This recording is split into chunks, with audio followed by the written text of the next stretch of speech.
Right, போன video viral ஆனதும் புதுசா ஒரு ப்ராடக்ட் இறக்கிட்டான். இதுக்கு என்ன பண்ண போறானோ? போன தடவையாவது எனக்கு கலர்ஃபுல்லா குழுக்கா வேஷம் போட்டு விட்டான். இந்த தடவை என்னைய ஹாரருக்கு மாத்திட்டான். ஏதோ நன்னு பாட்டி பேயாமே நடுராத்திரியில கொண்டு போய் எந்த சுடுகாட்டுல விட போறானோ? ஆனா என்ன காஸ்டியூம் போட்டாலும் இந்த கவட்டைய கழுத்தலாமா தான் மூட மாட்டேங்கிறான்டா. போன வீடியோல ஆலமரம் வந்தேன்னு சொல்லிட்டனாமா. இந்த தடவை டிவி சிங்காரிக்கு WWE ஷான் மைக்கேல் மாதிரி ஆயிட்டான். என்ன இப்படி ஆடுறான்?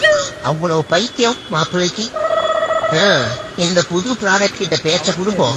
யாருமா நீயே? பொண்ணை எங்க பிடிச்சா? நான் அனாதை பிள்ளைங்களுக்கு ஆதரவு கொடுக்கற கம்பெனில இருந்து வாரேன். எதுக்கு? என்னைய காப்பாத்தவா? உன்னைய எதுக்கு காப்பாத்தணும்? கரெக்டு தான். இனிமேல் உன்னையவே காப்பாத்த முடியாது. அப்புறம் எப்படி நீ என்னைய காப்பாத்துவ? என்னென்ன சொல்றீங்க? ஃபேஷன் ஷோக்கு ஆள் எடுக்கிறோம், 3 வேளை சோறு, பிக்கப் டிராப்புக்கு காருன்னு சொன்னாங்க. இவன் நமக்கு மோர் கொடுக்கறதே ரொம்ப ரேரு. இதுல சோறு பத்தாததுக்கு காரு. நீ வேற ஏமா வெறியில வெண்ணைய ஊத்திட்டு இருக்க? ஆமா, உன் பேர் என்ன? மைமா மின்னல் கொடி கிழிஞ்சு